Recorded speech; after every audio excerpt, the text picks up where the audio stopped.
Good afternoon again, everyone.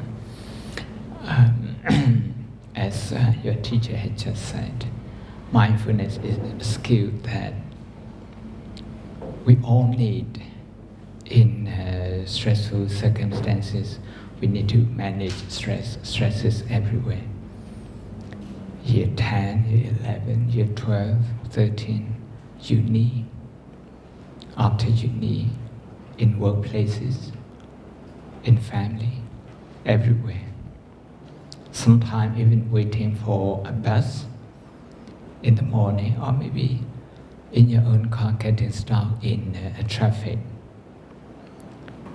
People need to manage their stress. In psychology, we have a simile that in our brain, or maybe in our subconscious mind, wherever you want to locate it, we have two forces. People go by the color. Those days you can name any color. You can say one blue, one red. The blue fox. It's something, the red one is something else. They don't really share food. The food that the red fox is interested, the blue one wouldn't have looked at it. This actually is about our emotion. It's also about our brain. Our brain. We call this sympathetic system and parasympathetic system. Sympathetic system is when we have a lot of stress and we react through fight and flight, or sometimes freeze. We fight it. We don't accept it, we fight it. Sometimes fighting here in a sense of resisting. We resist it, we don't look at that and say if physically we are tired, instead of accepting that physically we are tired and taking care of that. We resist tiredness, we behave as if we are not tired. It's like that. So fight or flight. In the brain, the amygdala part of the brain, the psychology, in the biology, if you remember, if that part is activated, we use up more of our energy that we should. The weight of the body is only, the weight of the brain is 2% of the body. But it uses up about 20 to 25% of the energy. So if we don't know how to rest our brain, how to restore the energy, recharge the energy, we will get burnt out, we get exhausted quite easily. So what we have to do then is, under intense pressure, instead of activating sympathetic system, if we activate so-called parasympathetic system, that is, to remain calm, to remain mindful, not so distracted, to use less energy but more efficient. What people say, less means more. And it's possible to do that. So first, we're going to have a look at a video where students, this is in America, just look at their face before they started mindfulness and after. Look at the expression of their face, and they also recounted that. Deep down, I keep feeling this pain in my chest. I got kicked out of my house. The panic attacks. I like many other teens, have struggled with anxiety. My social anxiety. Really bad anxiety and depression. I used to go to school just completely exhausted every single day because I'd be up all night worrying. I felt kind of like a ghost roaming through the halls. The stress made me sick. It's just a lot of repetitional thinking about like if there is a purpose to life, whether if there is any reason to continue forth or to just cut it short. Take a second and breathe and reflect on what you feel. Awareness to who I really am and how I matter. Finding balance. It really feels like a place where you can be yourself. We can be authentic. Feel safe. Safe? I was like on the verge of suicide before taking the class, and my family didn't really know what else to do. I was in counseling and seeing a therapist and taking medicine. Spending the first semester in this class really helped me get past that point and not let the mental illnesses I struggle with take over my life. So class brought a lot. Anytime I start to feel overwhelmed, drop down, I put my head down. I was like, all right, let's think. I just started breathing, and it's just really helpful. It's easy to get mad. It's not easy to get angry and then bring yourself down. Me growing up, I was always told meditation and stuff was things that priests or it was a girl thing. But then you grow up a little bit and you're meditation is just you taking care of yourself, and everybody should take care of themselves. It's real stuff. It's what you need. You learn these tips for life skills that actually bring you together and interweave with everyone else. Being able to share. Direct my attention and stay present. I can break my fear. I now know how to turn my attention to my breath, calm myself down. I knew that I could help myself. Observe life more. How to speak in a way that makes people want to open up to you. Show myself loving kindness. Learning how to control my anger. I also learned how to, be more of a better listener. This class means everything to me right now. It honestly feels like 50 pounds is lifted off my shoulders. I truly believe that this class has saved my life and changed it for the better. Thinking about what the mindfulness class at my school has done for my community and my school in general, it's been groundbreaking. I think it's just a really valuable class, and I honestly wish that it was at every high school in the U.S. If there was a mindfulness class in every high school, I feel like this world would be a totally different place because I feel like there'd be a lot more understanding. And there would be a lot more respect in the world. If mindful studies was in every school in the world, we'd all become much better listeners. Somebody says something, somebody doesn't like that, has to retaliate. But if we had mindfulness, we can learn to accept that my reality is different from yours. I think a lot of that tension is caused by people not really knowing how to handle themselves and their feelings and emotions. You don't have to be a politician to change the world. You can just be in a mindfulness class. That's how I feel. I have the ability to overcome obstacles. I have the ability to achieve like never before, and I have the ability to be who I am, loving who I am, and taking that love with me and spreading it everywhere else I go.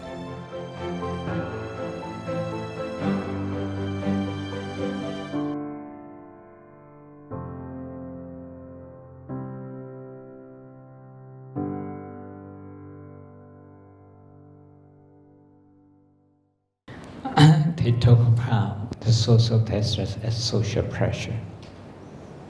Social pressure, people compare with each other or maybe from expectation. And can I ask you what would be the source of your stress? What would be the source of your stress? What causes your stress? Is the exam? Part of it. And what else you can think about? maybe like sometimes I tend to overthink on certain things. Overthinking, we call this autopilot thinking. Yeah, okay. And what about you? Mostly just exam pressure. Exam pressure. Expectation coming from yourself, from your parent to perform. From yourself. Okay. Okay, what about you? Exam, and sometimes I might overthink about what I will do after studying here. Yeah, that's thinking about the future. Exam and I struggle with anxiety. anxiety. Exams, as well as I have a lot of burden on myself and my self-expectations. Yeah. We can learn to manage all of these because we can't really avoid anxiety or exam, pressure, stress. We have to live with them, but we have to learn how to cope with them. What about you? It's just uncertainties about the future. Uncertainty about the future, yes. Yes. Learn how to cope with this through mindfulness. And what about you? Exam. USA visa ban. US visa ban. Overthinking. Overthinking. Yeah. Okay. And what causes you stress? I think it's myself because I can't fulfill what I need to do. So I'm stressed about what I can do. Okay, and I'm stressed about my future. About your future. I'm stressed about IGCSE. About IGCSE. Partially just exams and living up to expectations. Yeah, living up to expectation and exam. Yes. Yes, exam. What about you?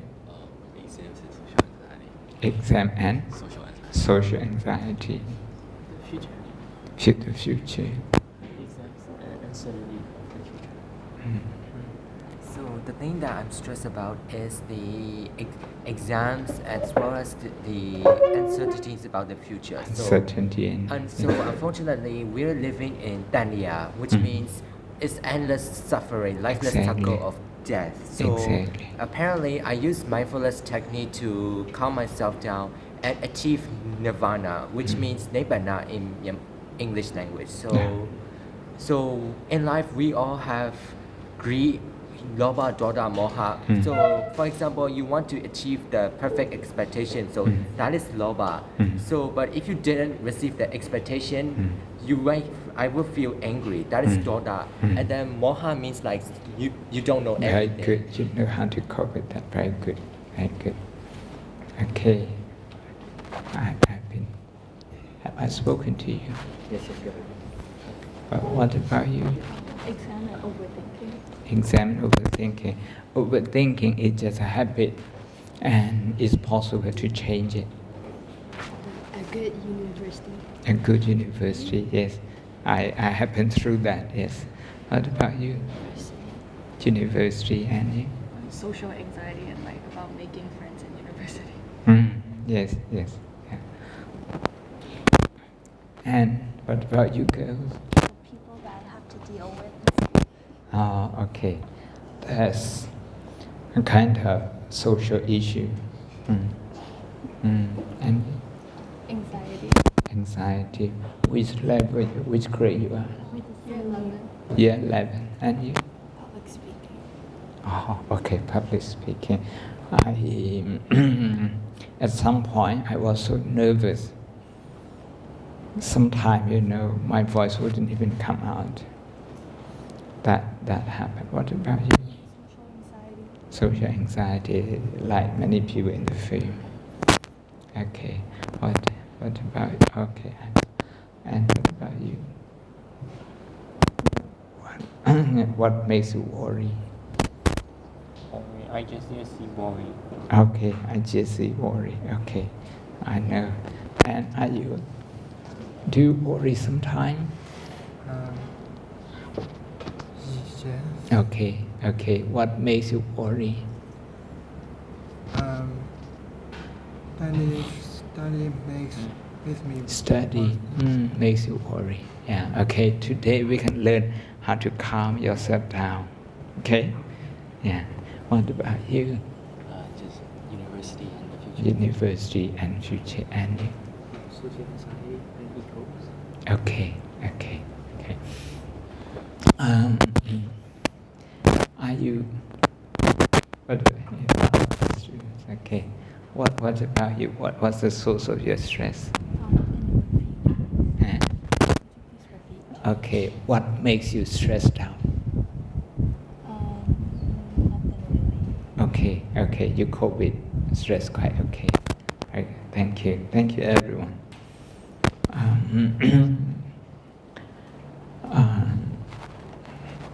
Like you have seen in the film, I'm going to introduce you to mindfulness, but first I want to watch another short video with you. The focus of mindfulness is called non-judgmental mindfulness. Non-judgmental, the last one, not so. The last one, we have a look at this one. Hello everyone and welcome to Kernel of Wisdom. I'm Joelle and today we are going to continue our conversation about the 7 attitudes of mindfulness by talking about non-judgment. Don't judge me for this dance.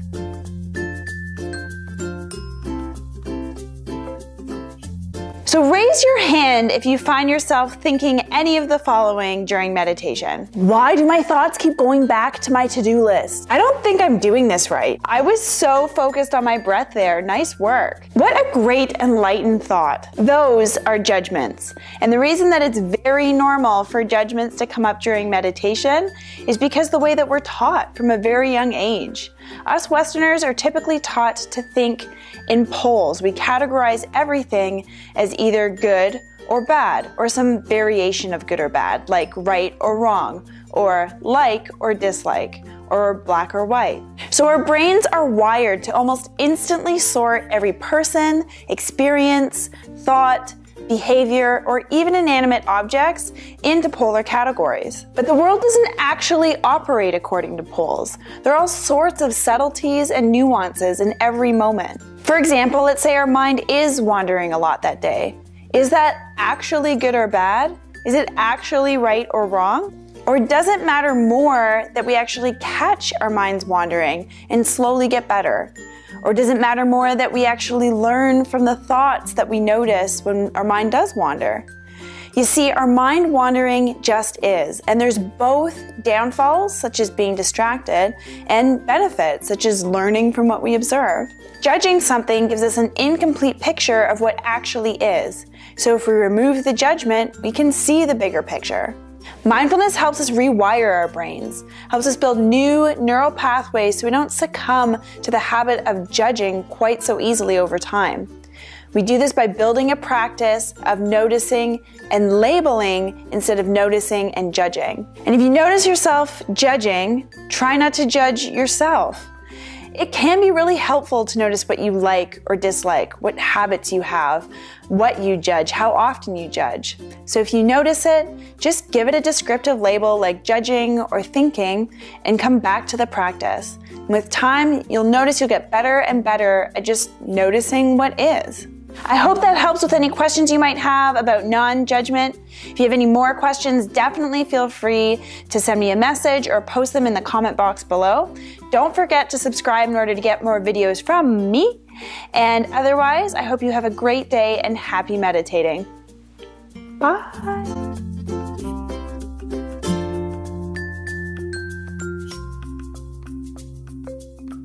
This second video is about technique. The first one is the benefit of meditation, mindfulness meditation. This one is the technique.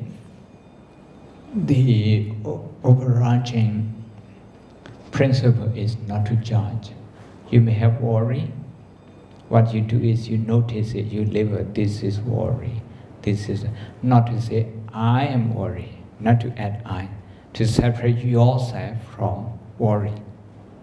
Okay, if there's overthinking, not to identify with that overthinking. I am overthinking. If you do that, you are identifying with that.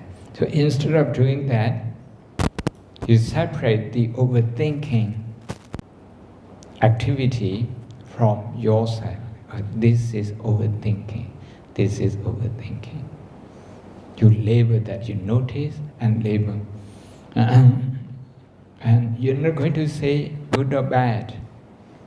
Because the moment you say it's bad, there's a tendency that you want to punish yourself. You want to blame yourself. It doesn't stop at the judgment of right and wrong. Okay, you want to blame yourself, and that will take away your self-confidence. If you say this is good, again, you're not ready to see what comes next. So, I have termed this process as 3R: register, release, and return. Register, you just register your thought. If a wandering mind happens, you just register, oh, this is wandering, this is wandering. If worry arises, worry by exam, you notice this is worry, this is worry. Or this is anxiety, this is anxiety. Notice it slowly, meaning you register that. Anxiety, anxiety. Because oftentimes anxiety arises and we don't notice that. We let it be there. We let it take over our thought process. So the first one, register. Release. We have to learn how to let go, how to stop that worry. Let go, let go. Release means you stop that. Return. How do you stop? By returning to breathing. So breathing is like your home. Wherever you go, you return home. So wherever your mind goes, to exam worry, to the future, to anxiety, to uncertainty, to visa issue, whatever, okay, you notice that. You register that, you let go, and you return home. Your home is your breathing. Another way of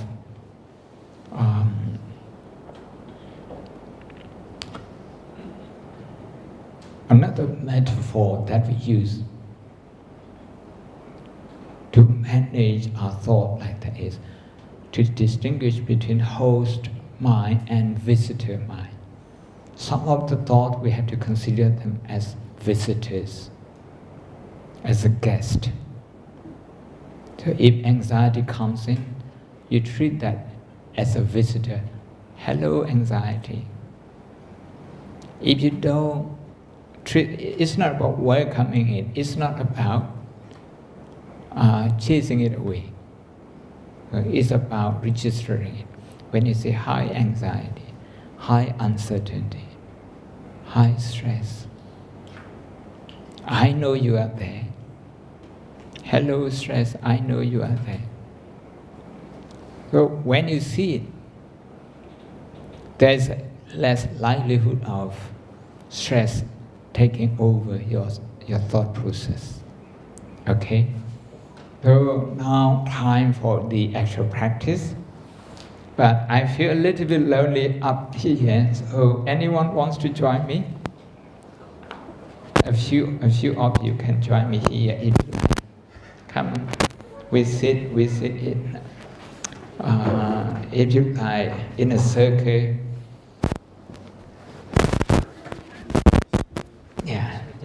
Yeah, in a circle,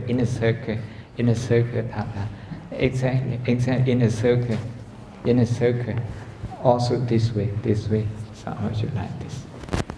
Very good, very good. Okay, good, thank you. The first thing we have to do is to prepare our posture.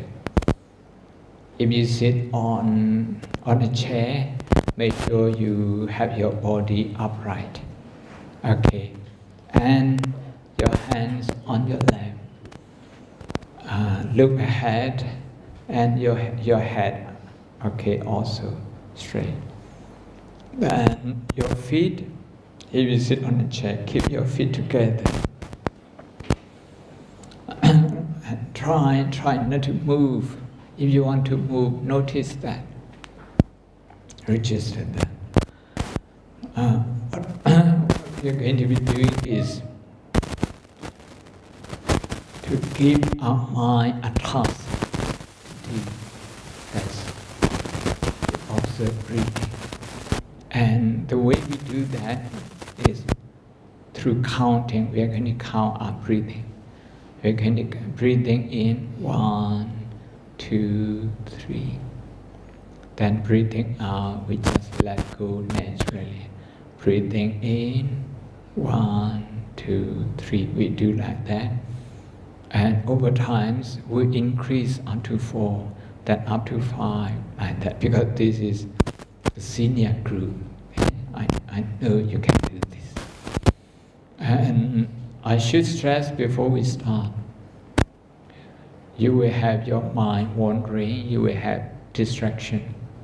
This is quite normal, you should expect this. As I mentioned earlier, don't be judgmental. If your mind wanders, just register that this is wandering, this is a wandering mind, this is a wandering mind. Register that 3 or 4 times and then return to the breath. If there's anxiety, label that. Okay, this is anxiety, this is anxiety. If there's worry, if there's like, dislike, you label all of them. Okay, we start now. We are going to meditate for about 6 minutes.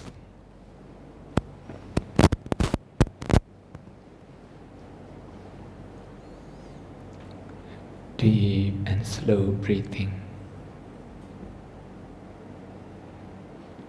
Deep and slow breathing.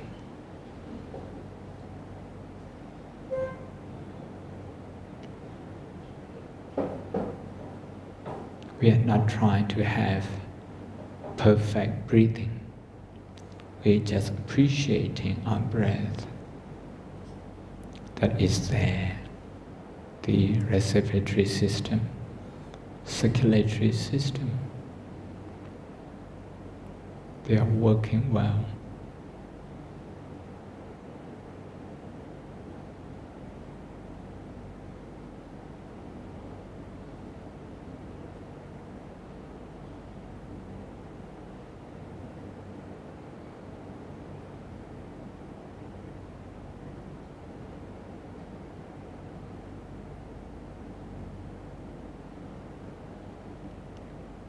Deep and slow breathing. Breathing in 1, 2, 3. Breathing in 1, 2, 3.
if there is an automatic thought, just register that, label that as auto mind or auto thought, and then release it and return to the breath. Breathing is our home. Wherever we go, we return home.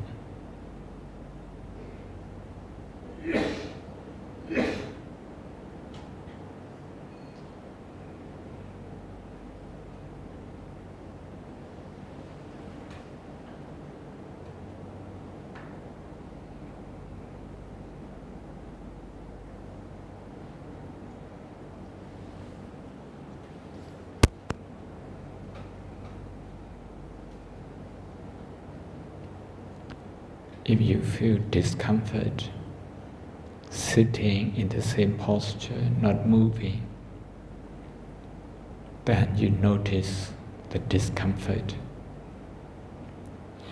and the desire to move.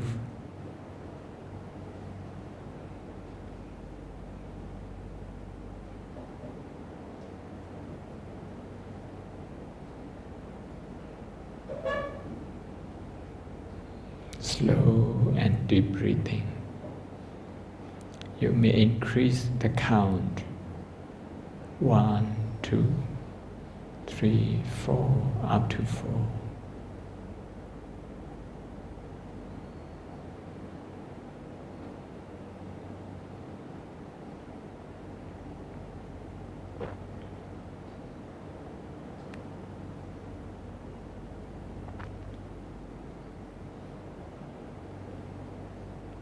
From time to time, check your shoulders. If it's tense, then breathe in and out, relax.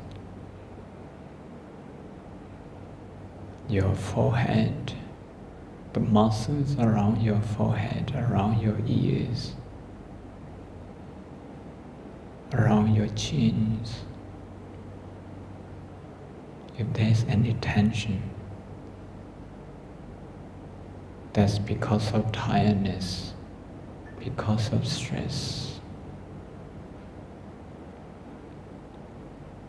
But instead of chasing away the stress, look at it. Look at the stress with kindness.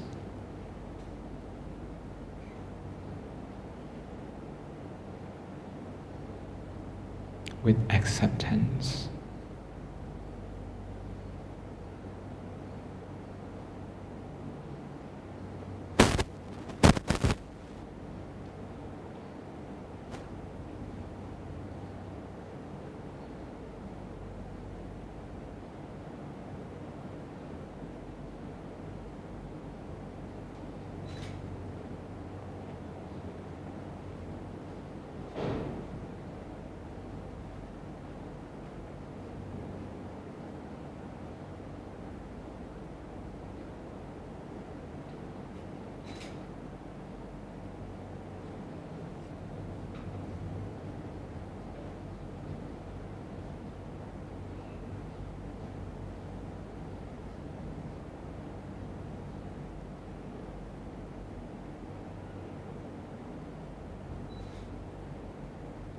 Also check your hands if you feel tense or if they feel heavy.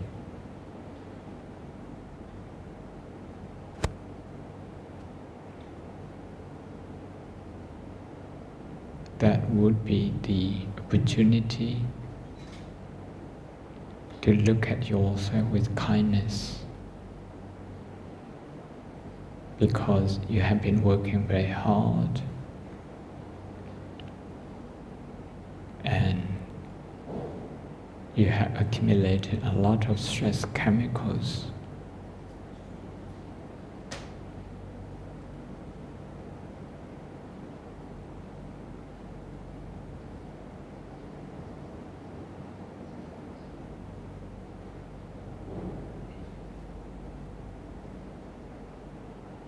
Don't blame yourself for the wandering mind, for the many automatic thoughts. We're just learning about them.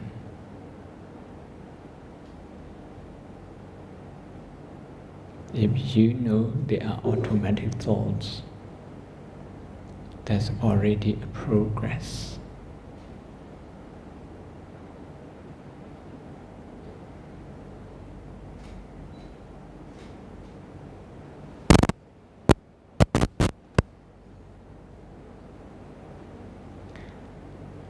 We are going to increase the counting and calm down and restore. We are going to increase it up to 7. Breathing in deep and slow, count 1 to 7.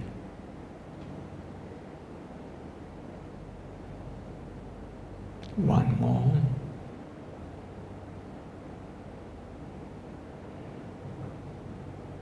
One more. Once more.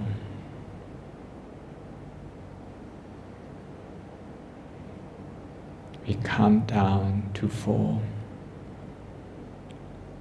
Breathing in 1, 2, 3, 4.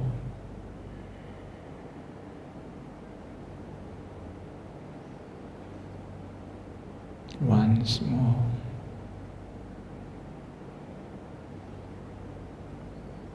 One more time.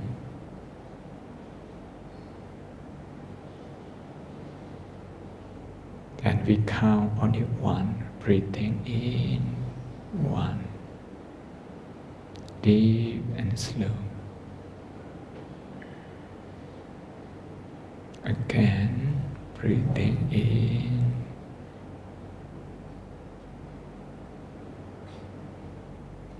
And one last time. Thank you. Okay, you can open your eyes now. How do you feel? You feel relaxed? What about you? Sleepy. Okay, and you? A little bit uncomfortable. That's the posture. What about you? It feels comfortable. Feel comfortable. I mean, it feels uncomfortable. Uncomfortable. At first, but over time it become more helpful and useful when Very I am good. in a stressful situation Very and to good. escape the dania. Okay, very good. So first you feel a little bit uncomfortable, but over time, as you go along, you feel good. What about you? You feel calm. Okay, thank you. Thank you. You can go back to your place. Thank you.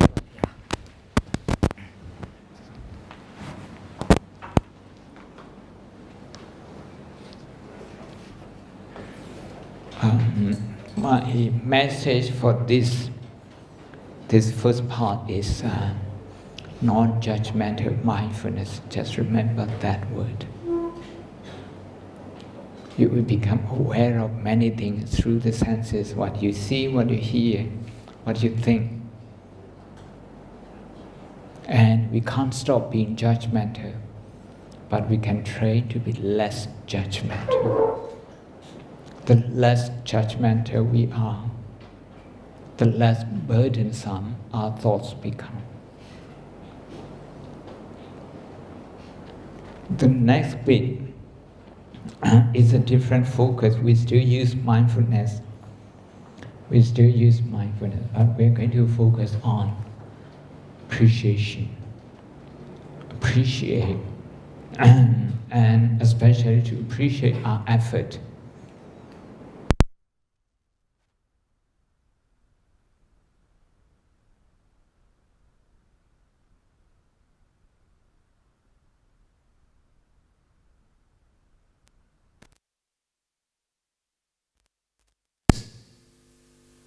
But you don't actually realize that. Usually you just think ahead. What hasn't come. So, what I'm going to ask you to do now is to focus on something positive in your life, something that you enjoy, and you put in a lot of effort. What would be the subject you enjoy most? Biology, I'm going to ask you to focus on all the chapters, the titles, and then the pictures, the theories, the drawing, and your own effort putting into that, learning the first time, and then the revision, like that, in the class, and then on your own. What would you say? And ask in the same way, okay? Because what you enjoy, you put in a lot of effort. Later, we're going to be thinking about something difficult. But this one is to recognize that our effort is one of the biggest resources that we have. We have plenty of them. But we do our best all the time. We don't need to wait until other people recognize us. We have to recognize this ourselves. What about you? Business study. In the same way, you look at the diagram, the theory, the chapters, the title, and all those things. You can appreciate your own hard work and also the work of those scholars who compile the textbook, and the teacher who teaches you, and maybe more, maybe your parents who make sure that you're here. What about it?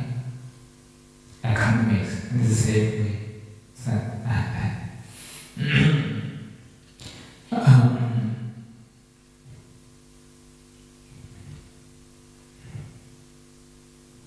The easy part and the difficult part.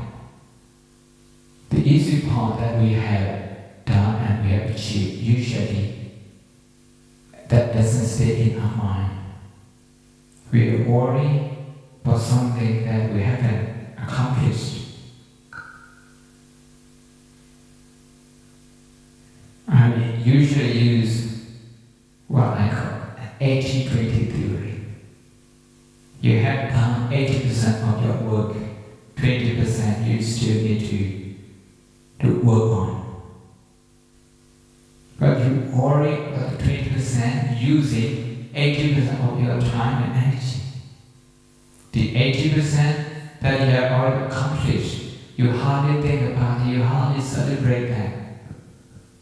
People usually pay only 20% of attention to the 80% that they should be celebrating.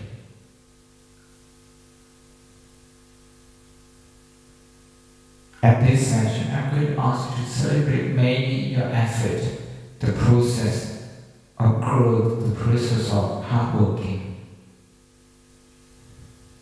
Year 13, so this 13 years of the process of growth.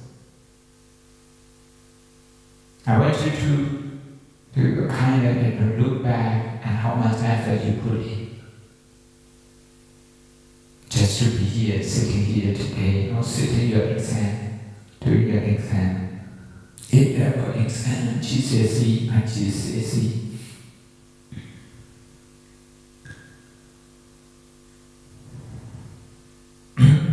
You already worry, maybe enough or maybe too much about the 20%. But the 80% you haven't connected, with that's in your hand, something that you can celebrate. In Burmese we call this mudita. Mudita is to recognize the hard work that we put in. We put into our work. Sometimes people think more about the end result, the score. Inevitable, people will do that.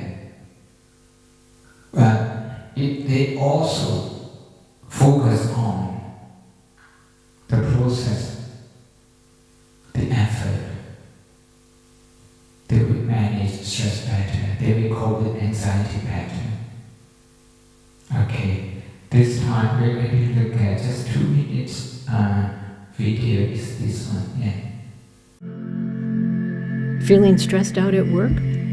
Try this exercise. It could make a big difference for you and your health. Science tells us that when we are in this positive, relaxed state, our stress hormones fall, our anti-aging hormone rises, our immune system is strengthened, and we are triggering our parasympathetic rest and restore response.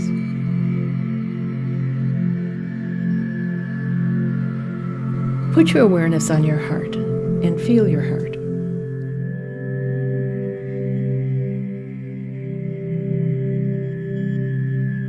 Now imagine that you are breathing into the heart space around your heart.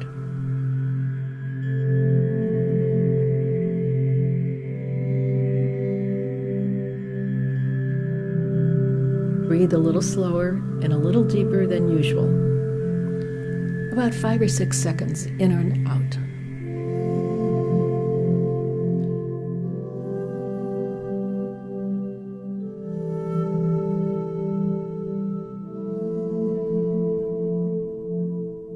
Now bring to mind a positive aspect of your life, or a person or a place that you appreciate, and let yourself feel that appreciation, that gratitude.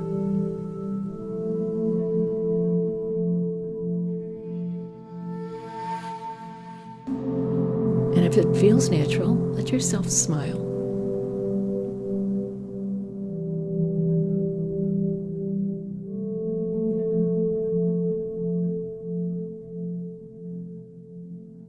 Now radiate this feeling out to your family, to your friends, your co-workers, the campus, the city, the planet.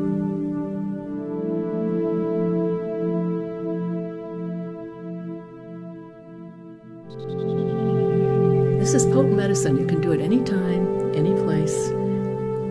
You are your own pharmacist.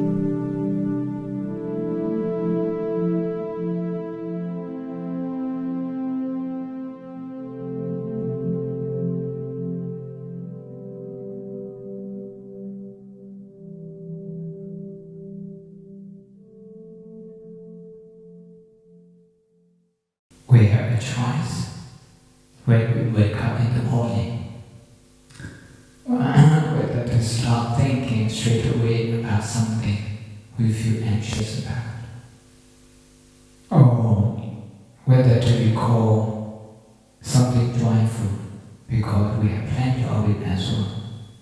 We have plenty to worry about and plenty to celebrate. Which one we choose? At the time we wake up in the morning, usually people don't even realize that they have this choice. Sometimes when we say we overthink, there's a lot of overthinking. Even at that time we still have a lot of choice, many choices. So this particular video is about focusing on positive things. Again, this is called mudita. You may have heard of metta, karuna, mudita. So metta is good wishes that we have for ourselves and for others. Karuna is compassion, to recognize pain, shortcoming, anxiety. That's part of compassion. This one, mudita, is about recognizing the shining part of our life. And we will be doing this systematically because this is the senior group. So first I'm going to be asking you to relate to the achievements and also the effort that you have had so far. I'll be reminding yourself as we go along. The second one, to recognize other people who made it possible for you to accomplish what you have accomplished. That includes your teachers, people who write textbooks, people who establish this school, and your parents, maybe your good neighbors, your classmates.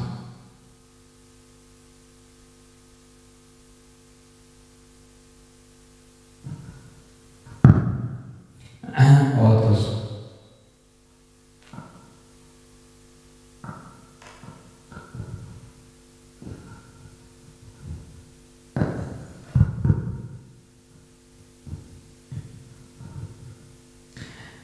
we'll be doing this step by step. The reason that we have to expand that is to make sure that we grow our capacity to appreciate. Okay. Again, we are going to do meditation, appreciation meditation. Anyone wants to join me here? Okay. Thank you. We sit in a circle. Please come. More can come. We can have up to 7 or 8 people. Yeah. You want to come, please come.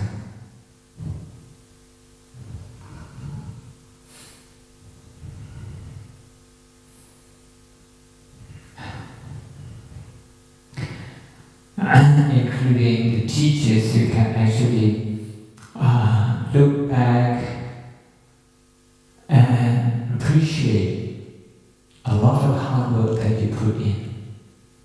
So all the students, in the same way, we're going to do that. We're going to take maybe about 6 minutes as well. So make sure you have a relaxed posture. Okay. First, also breathing in and out. Deep and slow breathing. Deep and slow breathing.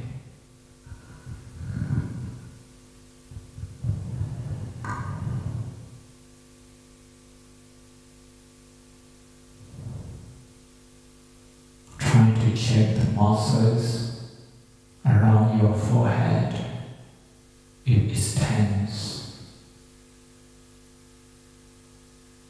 The muscles around your eyes. Breathing in and out, slow and gentle.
Now start thinking about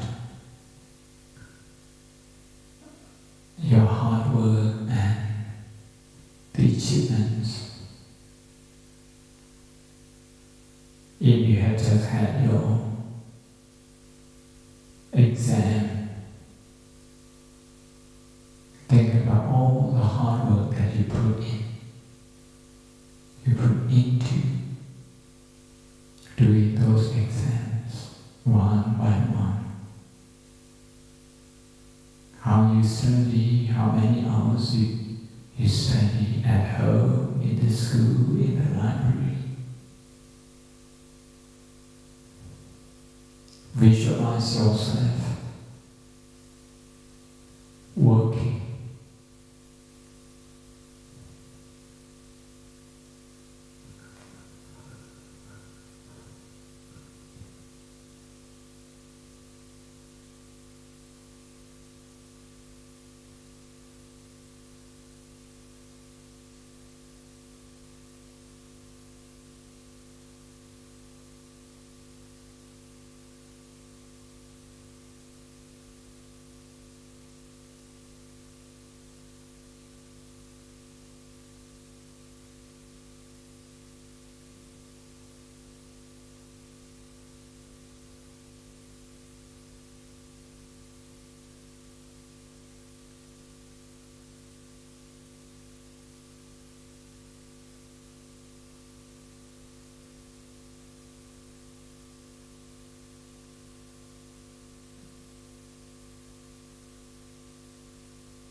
You can think about more than one subject, more than one occasion, more than one year.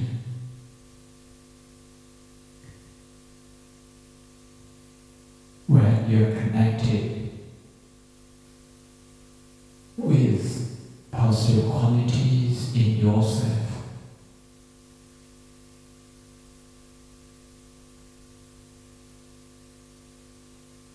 you are changing the type of hormone produced in the brain.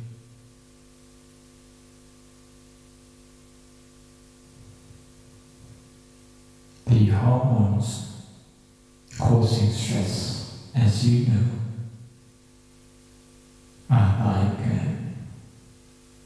cortisol hormone, adrenaline,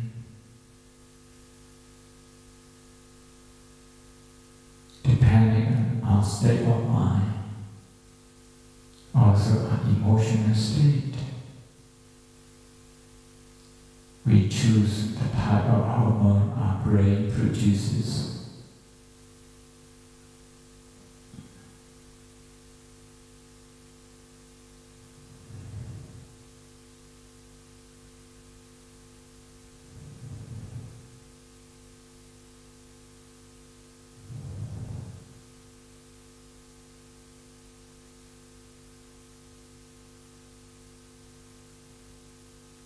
Think about how you study, the subject you enjoy most. Maybe arts. By the way, Maybe economics, business, IT, pure sciences such as biology, physics, chemistry, or maths.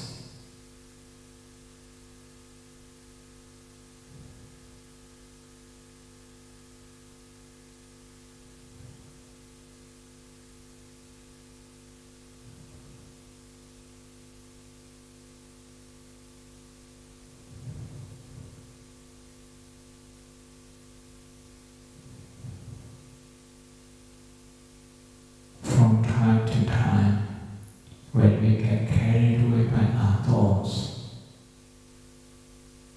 our posture slumps. So make sure you straighten your physical body.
Everything is interdependent.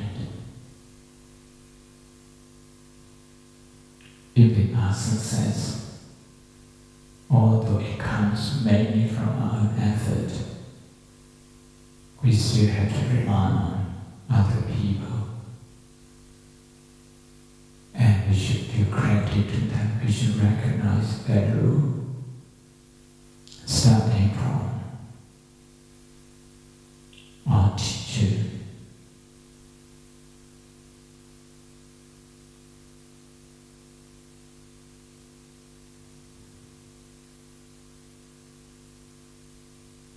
So,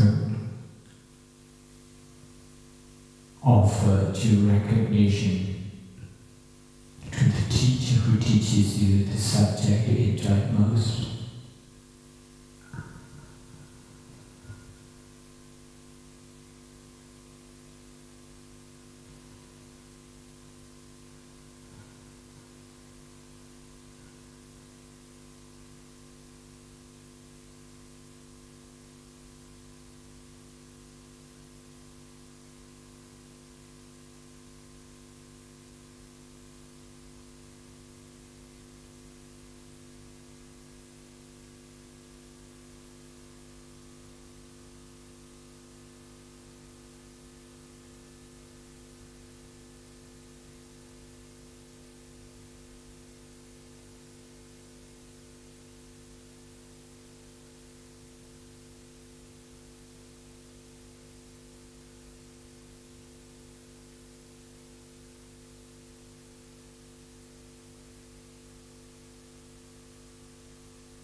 Maybe it's good to recognize your best friends, hard work and achievement.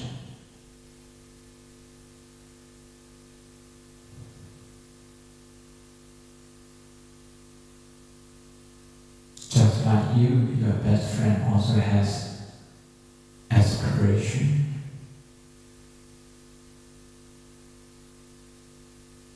They want to make their life a success.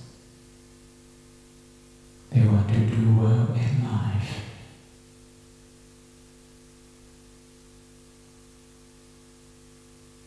Visualize your friend working.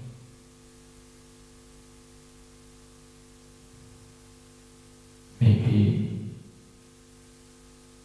sometime with anxiety.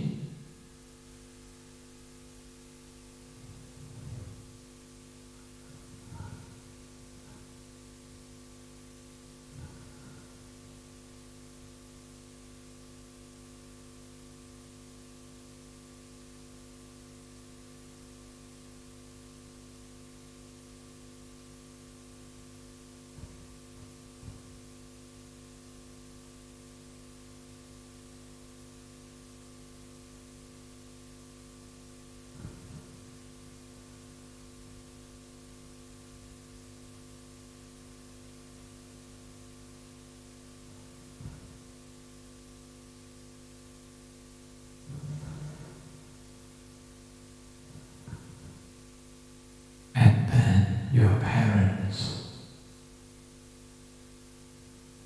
Think about how they go about their business, your family, work.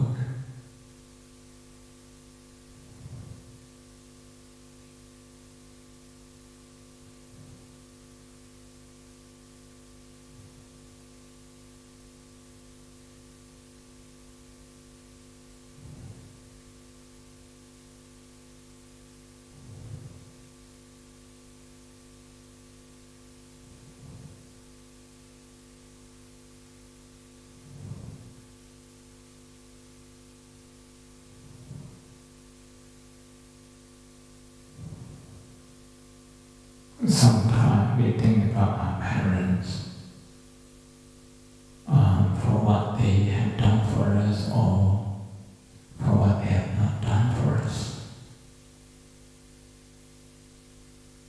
If they give us something, then we are grateful. If they don't, then we get disappointed. Today, I'm asking you to simply recognize your parents as hardworking people.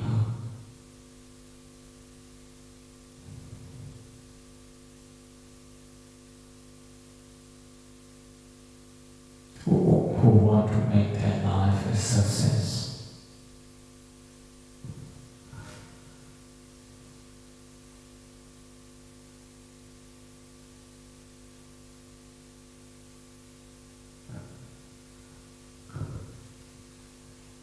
For myself, my mother has never been to school. In the area she was born. And during that time, girls were not sent to school. But she was one of the the hardest working person I have known in my life. She wanted to make her life a success. And it was a successful life.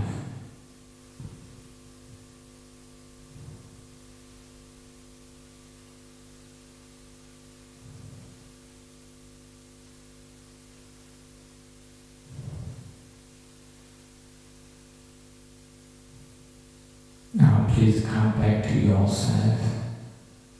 Think more about your hard work, where you have done your best. Maybe in the previous years.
We are nearly there. We are nearly there. Now please come back to breathing. Slow and gentle breathing. Slow and gentle breathing.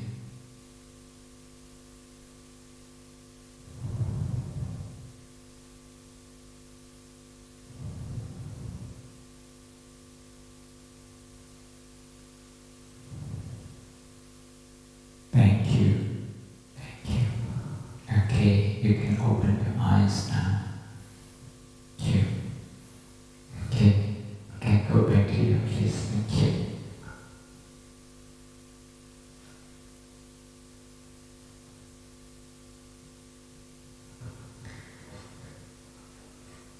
Are you okay? In Canada, check out St. Peter Time, check out St. Peter Time, check out St. Peter Canada Time.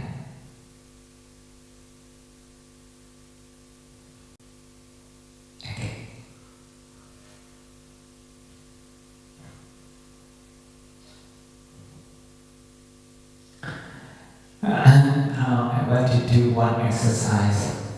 I want you to discuss, maybe in pair or maybe in a group.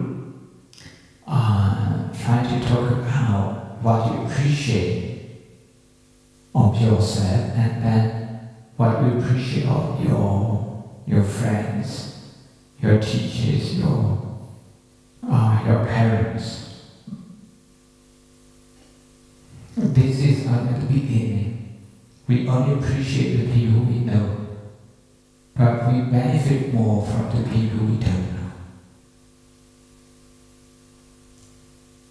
And for the microphone that I'm holding now, I may know the gentleman sitting here. I don't know who invented this. I don't know who paid for this. I don't know who transported this microphone to this place. But all the people I don't know, they are equally essential, just as this young man. Just like that, in life, the people, who contribute to the comfort of our life that we have in life, many of them will remain unknown to us, unnamed to us. So in Buddhist practice, the way we do is to extend the appreciation to the people we don't know. To the people we don't know. If you talk about your biology, it has taken many generations of researchers to do research to come up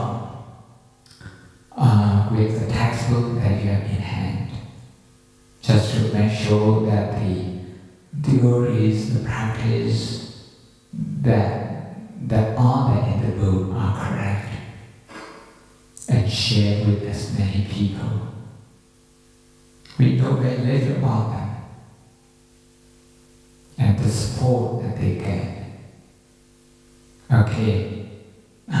Please discuss in pair the appreciation. Start from yourself and then you expand it outward.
Okay. Okay. Can you actually share with us what to appreciate? What to appreciate? Can I begin here? Okay. What to appreciate? I appreciate my mom for taking care of me and giving me food to eat, and just being a good mom overall.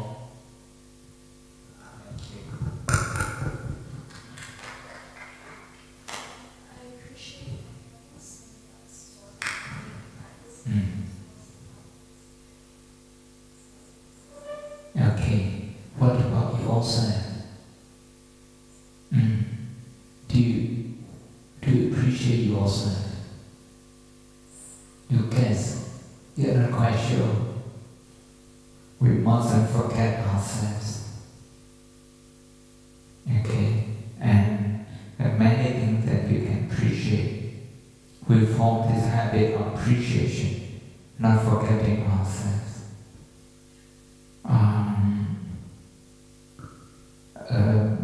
We have to sometimes self-encouragement. You have to do this. Okay, I've spoken to two of you. Hello, what about you? Can you share with me a little bit? The teachers in this school,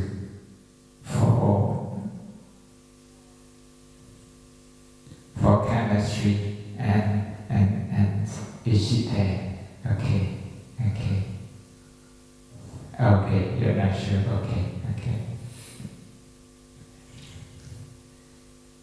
Your parents? Okay. Yeah. What about yourself? Do you know?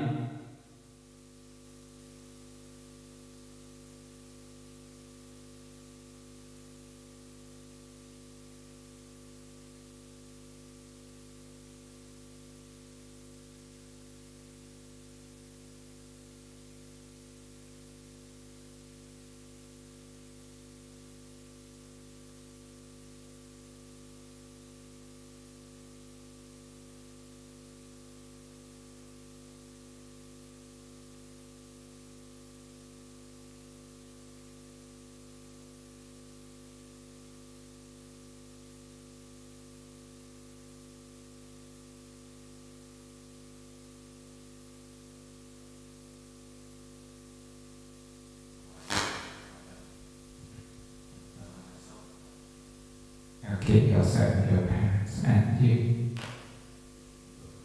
Oh, you appreciate for coming here. Thank you. I appreciate you too. Okay, for being here. Okay, and you appreciate me for teaching you mindfulness. Thank you. You have to appreciate the people who made those videos. I actually got them from YouTube. I don't know them personally. Okay, I teach this, but I can't really make videos like that. I rely on people who bring me here, who make it possible. Thank you. What about you? You appreciate everyone, including yourself. You have to include yourself. Okay? Your coach, a sport coach, your PE teacher, no. Okay. What sport you play? Oh, badminton. Oh, okay. If you appreciate the practice, you know when you start learning before you do anything, and you come up level after level. That's the way. Thank you. What about you?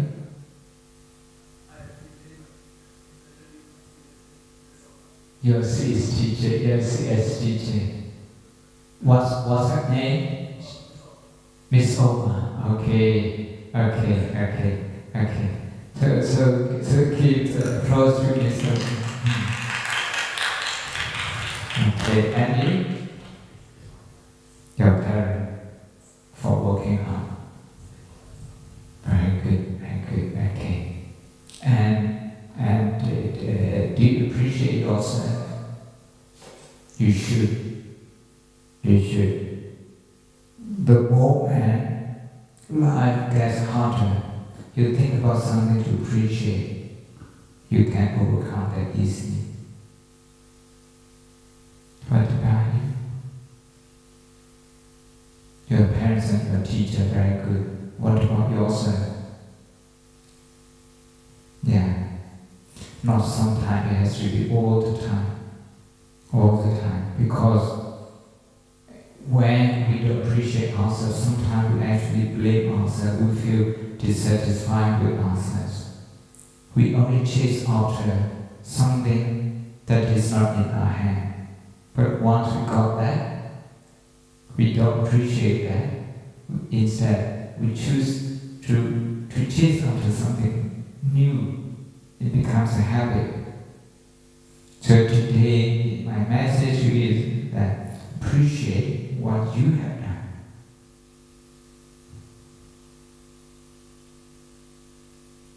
Your close friend will be there for you.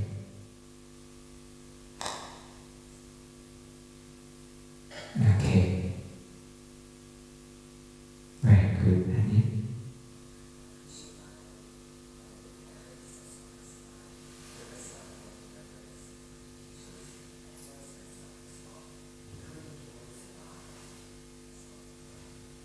Very good. I want to repeat, okay, almost every rule, not to forget yourself. And which year you are now? You have been in school long enough, now you're leaving. So much to appreciate.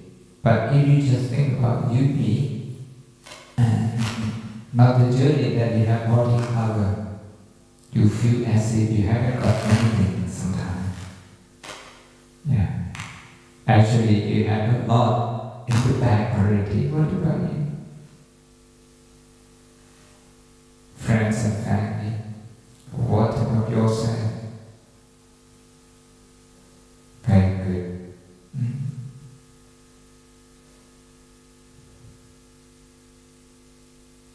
Okay. If your parent can't give you something, would you still appreciate that? Good. Okay. Okay. And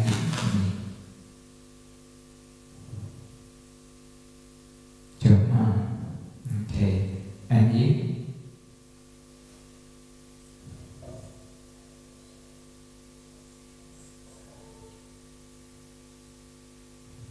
Oh, okay. Who would then at your graduation? What about yourself?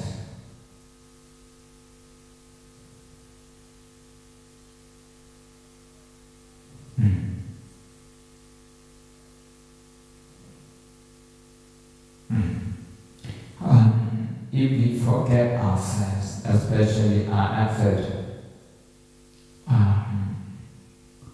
we can lose motivation quite easily because we lose contact with what we have. And equally,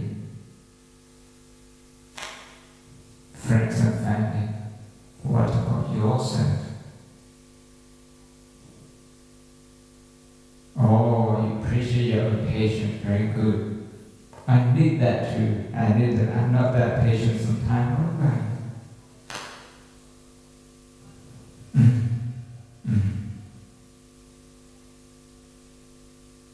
Very good, very good. Your cat and the dog. Okay, what about yourself? Yourself too. Okay, and you? Everyone you met. Very good. Especially your parents. Very good, very good.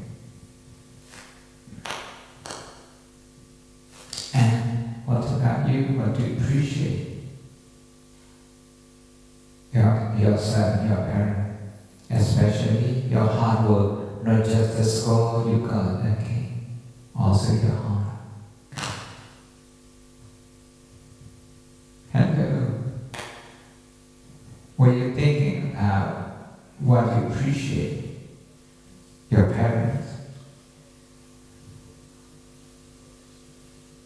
the people who have you throughout the journey, very good. What about yourself?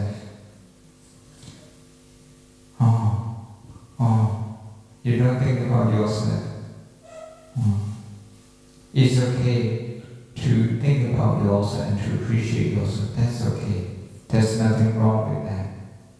We just have to appreciate other people as we appreciate ourselves. That's all. But forgetting what we have done, our best, what we have achieved, that will make us poor. Okay? What about with me?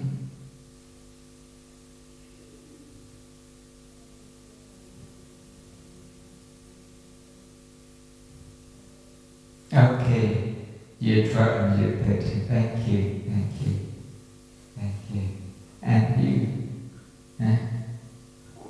what do you feel good about your work? Meditation, very good, thank you. And you? And what do you feel good about? What do you appreciate?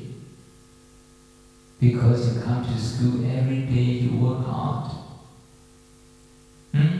You work hard. I appreciate that. I can see that. Okay? You should be proud of that. Okay? What about you?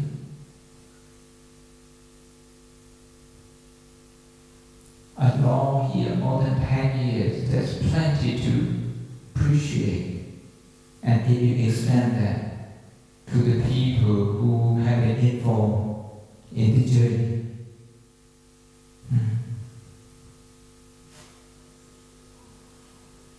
childhood teaching. Oh, very good. How to be a good human. Very good. Okay, thank you. I think we have a short break. We have a short break, maybe 15 minutes. 15 minutes break, and then we come back. We have 2 more videos. That means 2 more exercises. One is growth mindset. The other is the science of happiness. Okay? Okay, sure. So we have a break. Okay, thank you.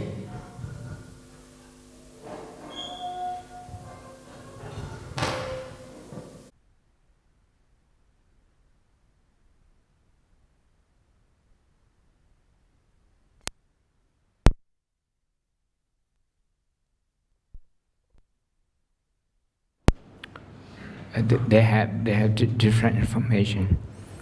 Okay.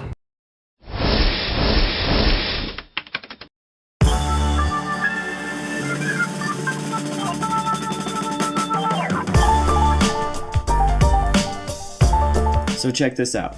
Carol Dweck and her colleagues wanted to look into the impacts that praise had on children's development.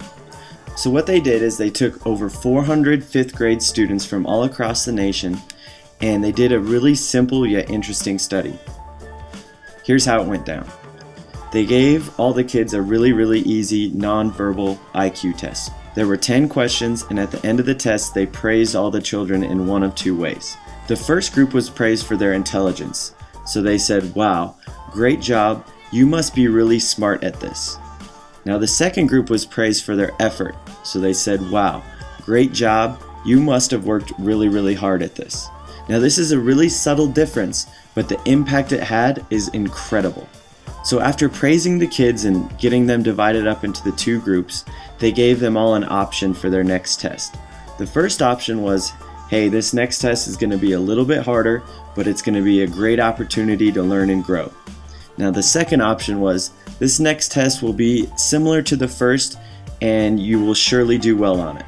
Now the interesting thing is, out of the group that was praised for their intelligence, 67% of them chose the easier option, while 92% of the kids who were praised for their effort chose the harder test. This is unbelievable to think about, how just the subtle difference in the way that they were praised had such an impact. Carol Dweck explains why this happens. The child or adult hears, oh, you think I'm brilliant and talented. That's why you admire me. That's why you value me. I better not do anything that will disprove this evaluation. As a result, they enter a fixed mindset, they play it safe in the future, and they limit the growth of their talents. Whereas focusing on the strategies they use, the way they're stretching themselves and taking on hard tasks, the intense practice they're doing, those are the kinds of things that say to a child or an older athlete, it's about the process of growth. As a result, they don't feel, oh, if I make a mistake, you won't think I'm talented. They think, oh, if I don't take on hard things and stick to them, I'm not going to grow. Next, Dweck and her colleagues gave all the kids a really difficult test. It was one that they would surely fail, but they wanted to look at how the different kids attacked this challenge. Dweck noticed that the group that was praised for effort worked harder, longer, and actually enjoyed this test more than the group that was praised for their intelligence. This group got really frustrated with this test and had the tendency to give up early. After this artificially induced failure round, all of the kids were given a third and final test. Now this test was the same level of difficulty as the first one, but check out the results. The group that was praised for their intelligence actually did worse on this test than the first one. Their average score actually dropped by 20%, while the group that was praised for their effort did significantly better, raising their average score by nearly 30%. This is a 50% difference in performance that was caused by a few subtle differences in the way that they were praised. This study shows how praise can either make or break a child's development. I mean, we all do it. We all want to be positive with the children we work with, so teachers, coaches, parents are always looking for ways to support their kids and tend to praise them quite a bit. So we need to look at research like this and realize, okay, praise is a good thing and there's nothing wrong with being positive, but we need to be very careful about praising someone's intelligence or abilities and focus more on the process and the effort that they put forth. I think this is a pretty easy fix that will help us develop growth mindsets within the kids that we work with. And as all the research shows, having a growth mindset has a big time impact on the development of a child, whether it's on the court, in the classroom, or just in life. Thanks so much for following along and watching this video. For more like this, visit championshipbasketballschool.com and click on the championship newsletter. We'll see you next week. Thanks, guys.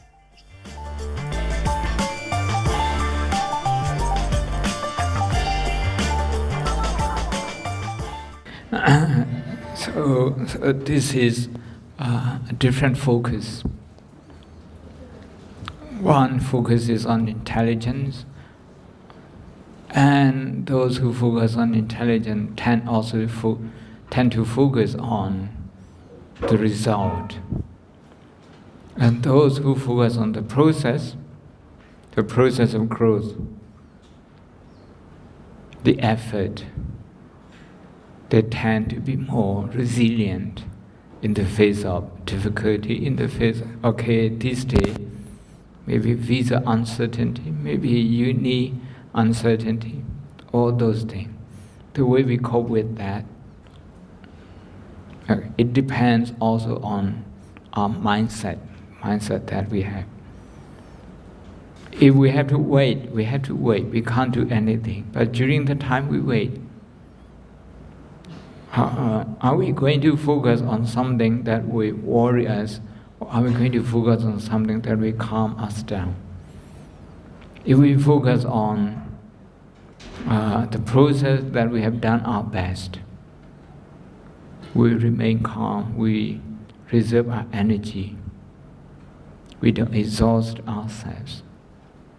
We're going to watch another video on the same topic, which is growth mindset. If you operate in the world of sports or education, you've most likely heard of the term growth mindset. It's a concept that's sweeping the world and changing and improving the way that people learn.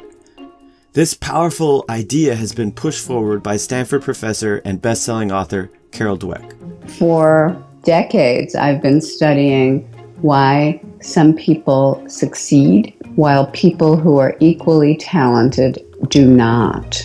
And over the years, I've discovered that people's mindsets play a crucial role in this process. These mindsets are really important when it comes to learning. Her work has uncovered two ways of thinking about skill and development. Some people have what's called a fixed mindset. They believe that skills and intelligence are set, and you either have them or you don't. That some people are just naturally good at things while others are not. In short, they believe that you are not in control of your abilities. Other people have what's called a growth mindset, and they believe that skills and intelligence are grown and developed. So people who are good at something are good because they built that ability, and people who aren't are not good because they haven't done the work. In short, they believe that you are in control of your abilities. Really, the core idea here is people with a fixed mindset believe that skills are born. People with a growth mindset believe that skills are built. People with a fixed mindset believe that you can't or don't have to learn and grow. And people with a growth mindset do believe in their capacity to learn and grow. Dweck's work shows that mindsets have a major influence on people's ability to learn, and that people who utilize this growth mindset tend to learn, grow, and achieve more over time than people with a fixed.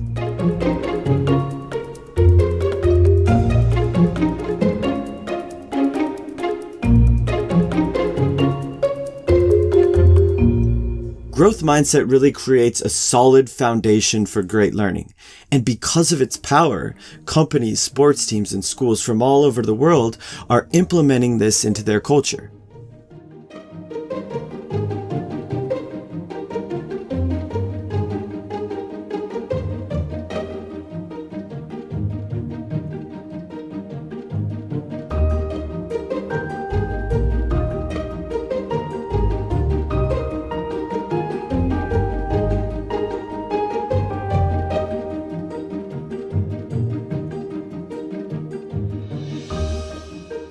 Over the years, we've worked with a ton of amazing groups to help instill this within their culture.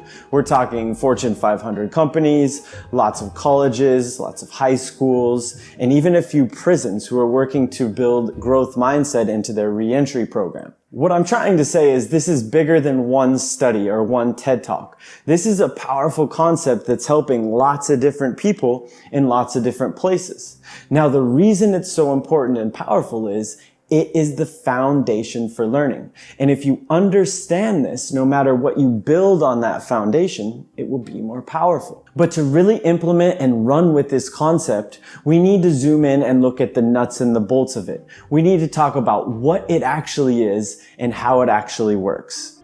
Through years of work, Dweck and her team have uncovered sort of the defining characteristics of the two mindsets. This table really illustrates the contrast between the two. The first big characteristic we need to talk about is belief. Again, people with this fixed mindset believe that skills are born and therefore they can't or don't have to learn.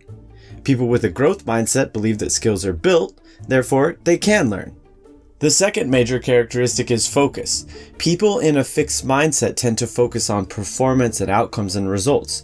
In other words, their main focus, their main concern becomes how they look, and more specifically, to not look bad. People with a growth mindset tend to focus more on the process of getting better, of learning and growing. These mindsets and these characteristics have a huge influence on our ability to learn, and now we start to see why. Let's look at like the 4 key ingredients to growth: effort, challenges, mistakes, and feedback. The research shows that when somebody is in a fixed mindset, they look at effort as a negative thing, as something that you do when you're not good enough. They also don't see the value or purpose of putting in effort. They've been shown to back down and avoid challenging situations. They get really discouraged and worked up when they make mistakes. And when somebody with a fixed mindset receives feedback from a parent, a teacher, a coach, or a friend, they get defensive, they take it personally, and they don't see the value or purpose of the feedback. So in other words, people with this fixed mindset actually avoid and shy away from these 4 key ingredients to growth. Dweck and her team have shown that when people enter a growth mindset, they look at effort as a useful thing, as an important part of the learning process. They're actually more likely to embrace challenges and persevere and work through them. They see mistakes as learning opportunities, and when they receive feedback, they actually appreciate it and use it. Now, the fascinating and important part of this table is to connect the dots between these key characteristics of the 2 mindsets and our actions and behaviors towards learning. Let's look at the fixed mindset side first. They actually shy away from putting in effort because they don't believe that they can change. They give up when they're met with a challenge and things get hard because they don't want to look bad. So in their mind, the challenge becomes a threat, and because they don't believe that they can change. They hate making mistakes and are discouraged by mistakes because if you're making mistakes, you're not looking good. And they don't see the value or purpose of feedback because they don't believe in their capacity to grow. So in one way or the other, every single one of these actions is a byproduct of these characteristics. And the same is true on the growth mindset side. They see the value and purpose of effort because they believe in their capacity to grow. They're more likely to take on a challenge and persevere through it because they believe that they can grow and because they're focused on the opportunity to do that. So they frame a challenge as an opportunity to get better. And by focusing on the process and believing in their capacity to grow, they're more likely to understand how important mistakes are in this process. And when they receive feedback from a parent, teacher, coach, or friend, they're more receptive to this because their focus is on getting better and because they believe that that information can help them grow and they have the capacity to do so. 2 key points with this table. First, you're not just one or the other. This is a spectrum. And in different times, on different days, in different situations, you might be in a growth, while other times you'll slip into a fixed. But now that we understand how it works and we understand the characteristics, you can start to identify where you're at on the spectrum and, more specifically, the cause of that mindset. Is it our beliefs or is it our focus?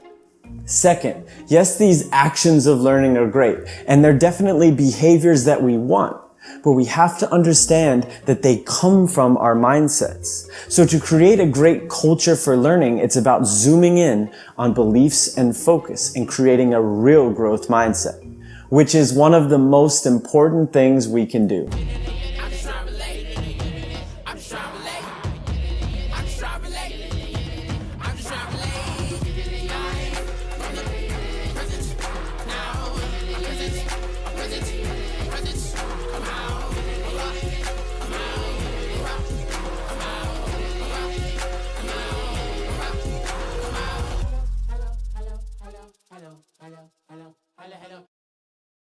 Okay, I've examined myself. Sometimes I'm in a fixed, sometimes in a growth. When I'm in a fixed, I become very sensitive towards any criticism. I get upset easily, and I want to give it up. Okay, when I'm in a growth mindset, I have a lot of patience, a lot of resilience. So I want you to discuss with your friends to identify growth and fixed mindset that you may have. Okay, thank you. Just in a pair will be.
Okay, what's the result of your discussion?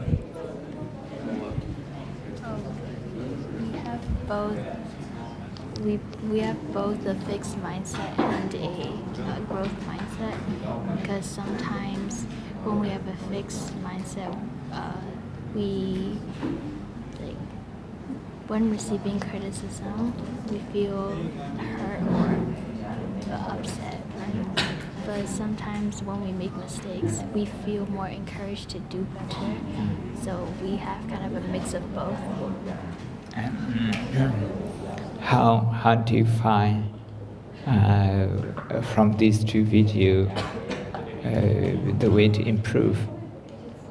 It's important to work hard and always try to do better. Always try to. Very good. The two things at the end, belief and focus. We have to believe that we can grow. And the focus, a few of them. One thing is like mistake. How do we see that? If we see mistake as a sign of a sign of proving or disproving our ability, that would be the wrong focus. The right focus is that a mistake is an opportunity to grow. Because if we learn from a mistake, we won't repeat the same mistake many times. What about you two? What did you discuss?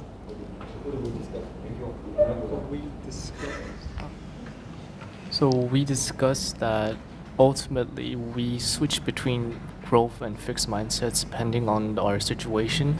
Like for example, if we're going through examinations, we ultimately switch to a fixed mindset because we want to look good in front of our parents. We want to get good marks. And although we understand like the help mistakes and feedbacks can give us, we still feel very frustrated over the mistakes we made. And one of the things that along the way, throughout the year, we tend to focus more on the results rather than the process. And that would have an impact of our motivation, because we wouldn't be as resilient in the face of difficult questions. If we focus more on the process, then we remain calm in the face of difficult questions. If we remain calm, it's likely that we will find solution. What about you? Say first. I think we're a mix of both. We are fixed because of like strict Asian parents.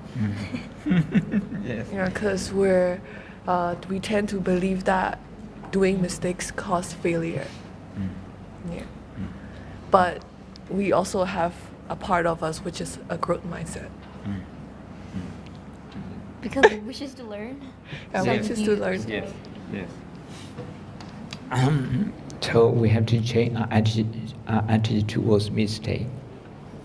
We don't deliberately make mistakes, but when we do, we have to be not just to be kind to ourselves, but also think this is a good opportunity because we have identified our shortcoming And if we do that, we wouldn't, the shortcoming wouldn't remain shortcoming for a long time. We rectifying that. That way, we progress actually faster. What about you? We looked at from like each other's perspective. So from an outsider view, who do we think, what mindset do we have? So for me, for her, I think she have a growth mindset. So for me, I see her as this person who has a mixture of both fixed and growth. But I think personally, I lean towards more like a fixed mindset. And I want to get rid of it, but it's hard to get rid of it. Like that fixed mindset. We need to be kind to ourselves when we look at our shortcoming. And shortcoming is not unique to us. People will have ups and downs, and this is part of learning.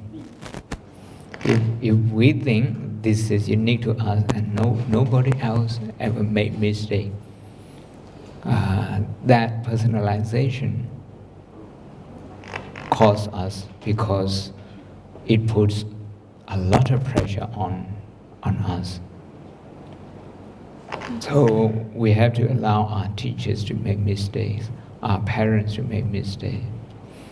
If you don't allow me to make mistakes, then I would be very nervous coming here.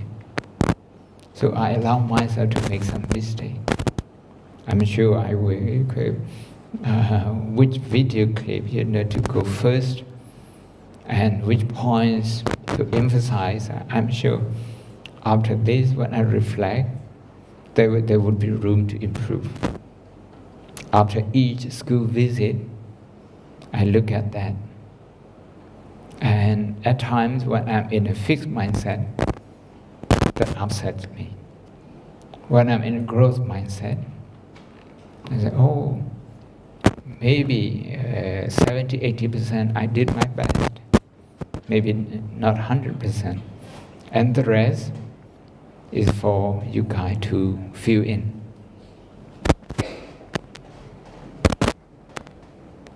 What about you? I think we have like growth mindset because our coach and our parents taught us since day one, like if you want to win or if you want to achieve your goal, the only way possible is putting effort and working hard. Very good. A growth mindset celebrates hard work. What it's telling us is where to focus. Okay, believe and focus, those two things. Where to concentrate. Whether we believe that we were born with this, whether effort will make difference. Another thing is the way we regard mistakes. Sometimes we're afraid of mistake because we don't want to look bad in other people's eyes. We care more about our image. We care more about impressing other people. Actually, mistake is a part of learning. Okay. What about this road?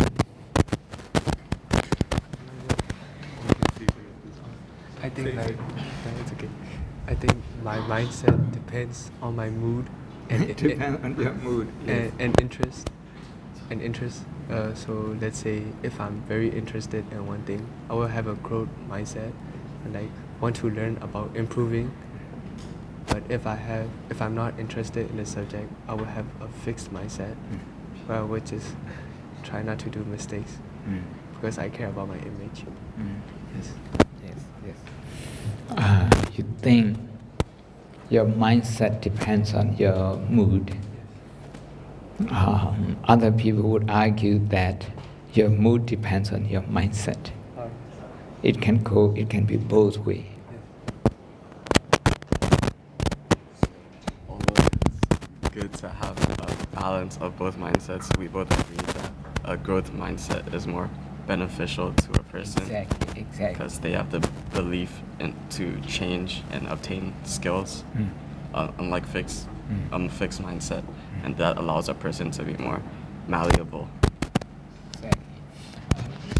With growth mindset, learning is a lot easier, it's more fun, less pressure.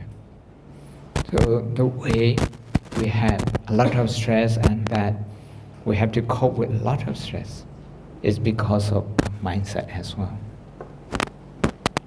Okay. Hello. Can you share something with me? So when we make mistake, we don't actually need to blame on ourselves and also other people. We just need to learn how do we make a mistake and learn from it and move on. You are so mature with this.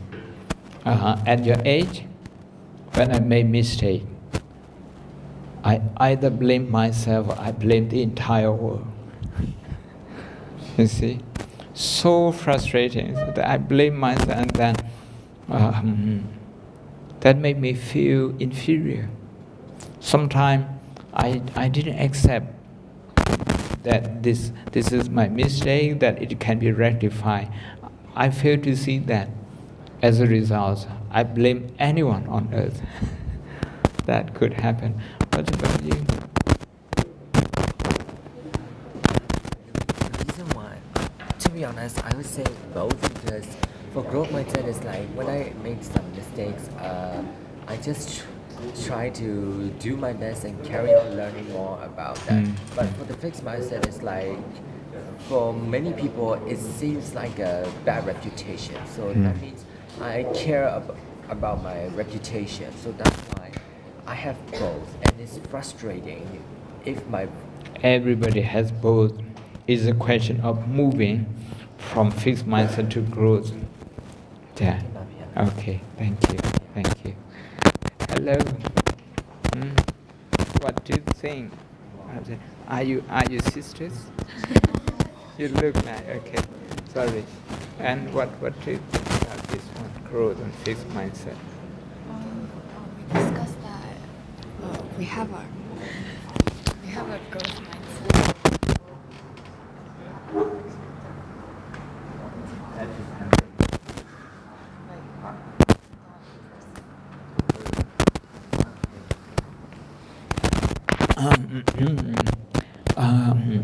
The summary that the last video has given us is that believe and focus.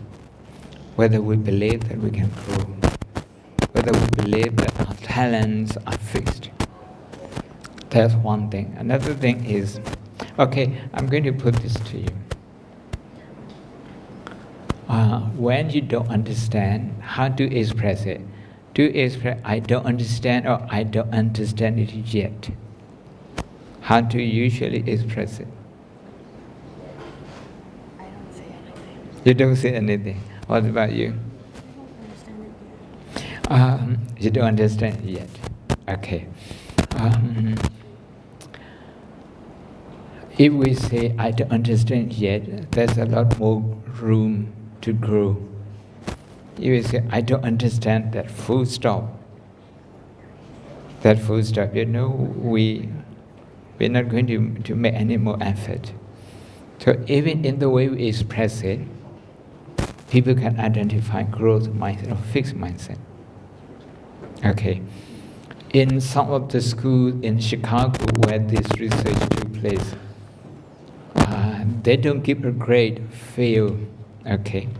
They give a grade not yet. Not yet. Not yet means okay, you can still make it. It's a more growth mindset school. What about you too? Share something with me. We have a growth mindset with subjects that we want to improve on at school. Usually a growth mindset with people. With people and also with study. But I think I had a fixed mindset for English this year. Oh. And it was, I knew I could improve, but I didn't want to like put the effort in. And it was like I knew I could improve, but I didn't want to put the effort sometimes it's about motivation rather than mindset. Okay, we're going to be looking at that in the next video. Thank you. Hello. What about you? Share something with me. I think people with a growth mindset want to try hard and put effort in everything. Okay. That's because? Because they want to be more successful, like getting better and better at something. Put it this way, people started off with equal motivation, high motivation. As they go along, some people they have that motivation drop. They have lost that motivation.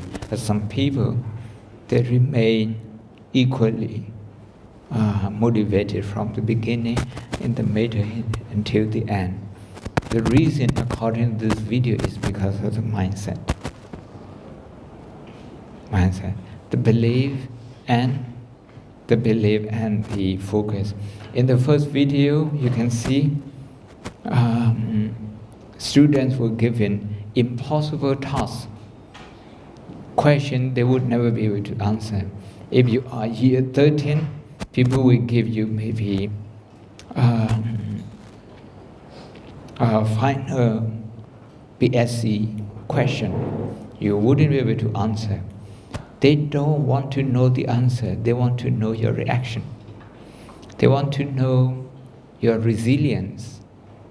Your resilience. And here, growth mindset people, they don't give up. Instead, they look for a way out. They may not find a way out yet at that moment, but they don't feel down. They don't feel. But for people who have fixed mindset, when they see a difficult question, I can't do this, they give up straight away. And people actually scan their brain. People with fixed mindset, their brain has no activity. People with growth mindset, very active brain. So in the long run, that will spell a vast difference.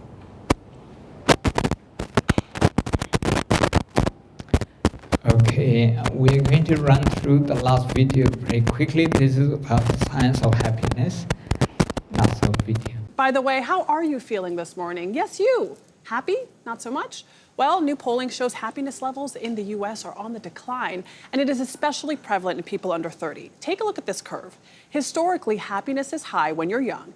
Then the deep, dark valley comes before happiness increases again, thankfully, with older age.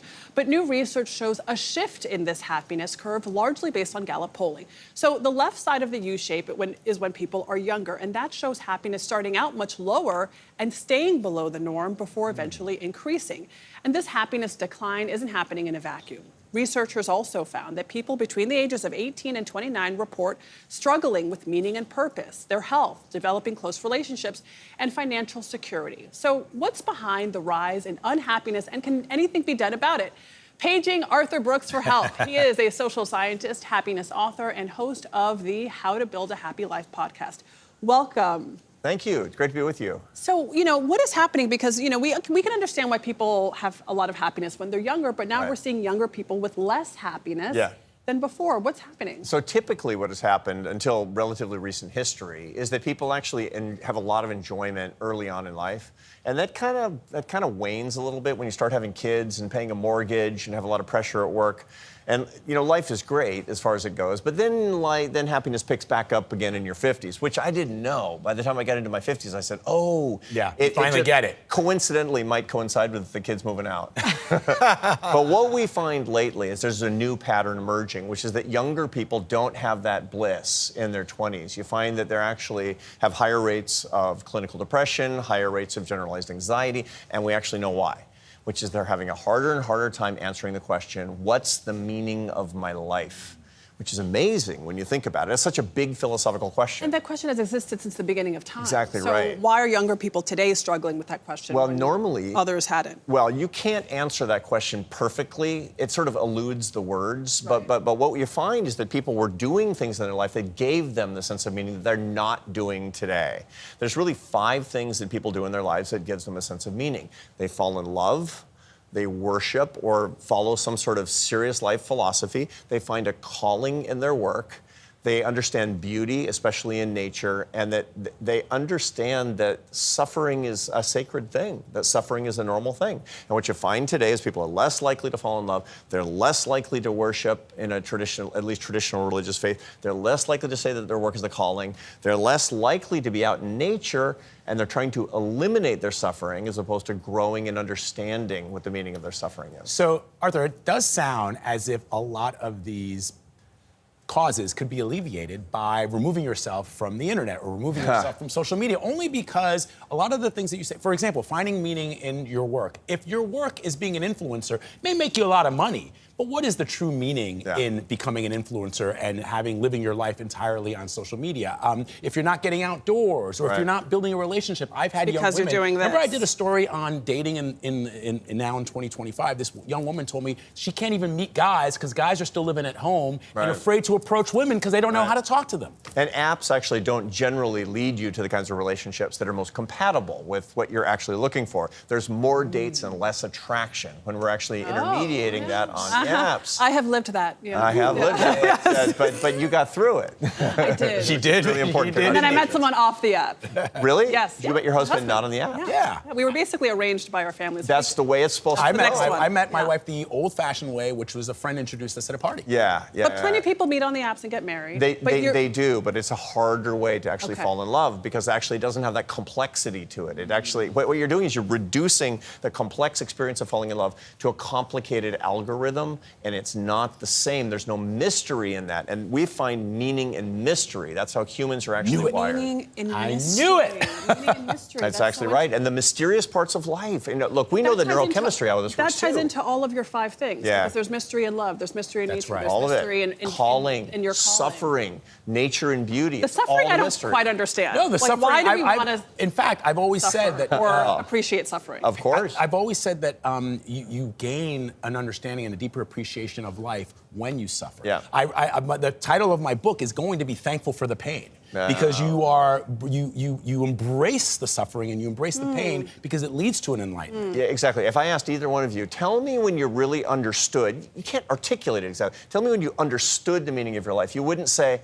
that week at the beach in Ibiza. Yeah. You would no. You would actually talk about when my mother died, when I was afraid, when things were falling apart, and I persevered. There's something about suffering that's unbelievably sacred, and we have an approach to suffering, especially for people under 30, that says if you're depressed or anxious or sad, it means something's broken and wrong. Well, let me tell you.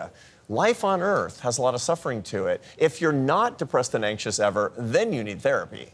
Wow, really, really interesting. Thank you, Arthur Brooks, as always. That was today's By the Way.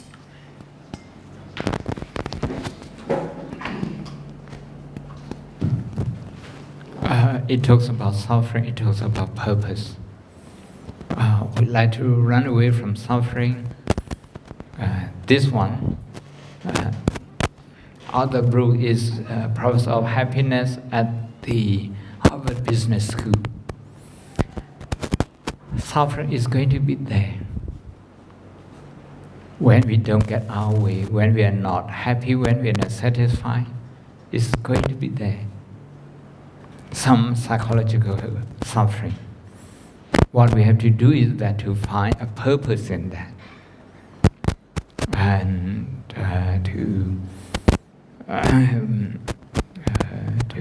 to find meaning in that. Today, I'd like to invite you to find some meaning in what you enjoy. If you enjoy art, you know how that is useful to yourself, to the society. If you enjoy mathematics, how that's very important for you and for everybody else. And for Myanmar, for example, if you're interested in pure sciences, how our country needs pure sciences, biology, chemistry, biochemistry, how the medicine industry, pharmaceutical industry needs it, needs that kind of research knowledge. We need all the knowledge that you study from every subject. But you need to identify a bigger picture, a bigger purpose. Sometimes when we focus too much on ourselves, we call that self-centered. That self-centered doesn't really help us to achieve our purpose. So the last exercise, I want you to talk to your friend. Any subject that you're interested in, what is good for the world? What is good for Myanmar? What is good for the world? You're just trying to find that purpose. Okay.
Okay.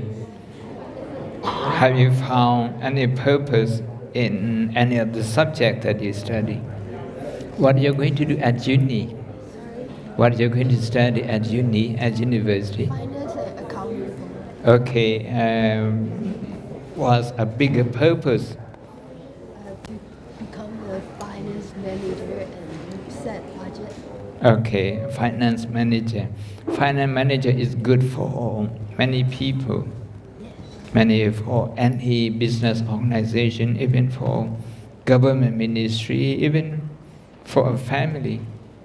So if we look at that way, we have more motivation. It's likely we will be in a growth mindset.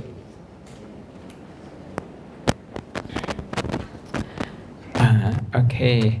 What about you? What kind of purpose you have identified? Biology.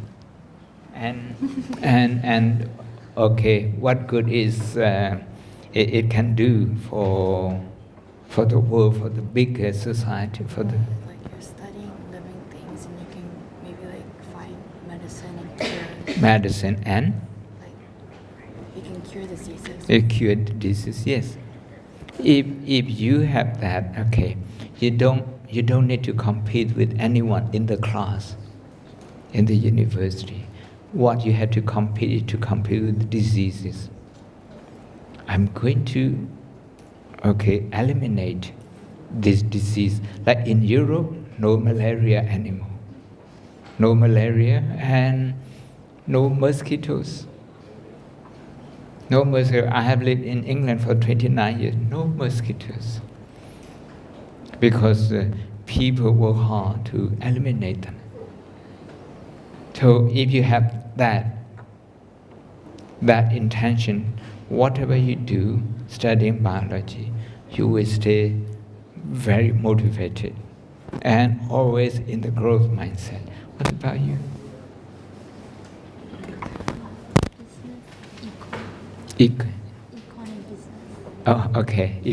Economy and business. And what is good for? I think that, or law, I think I can help the world become more Or you can help the world to become what? More just. Very good, very good. That kind of a bigger purpose that we have to have. What about you? Biology and chemistry. Biology and chemistry. What they are good for? Especially like medicine, it helps people able to make. It gives hope and purpose for people who wants to live. Very good. Be able to help them with their health and improve. We call this compassion. We call this altruism. Compassion gives us a bigger purpose. With bigger purpose, according to Professor Bruce, it's likely we will be happy whatever we do.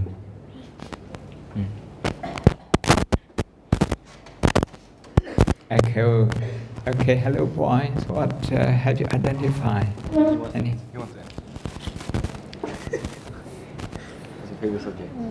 What kind of purpose you have kind of discussed in your study? Economics. Okay. What is it good for? Is it good for economy? Good for economy. Economy is good for the whole country.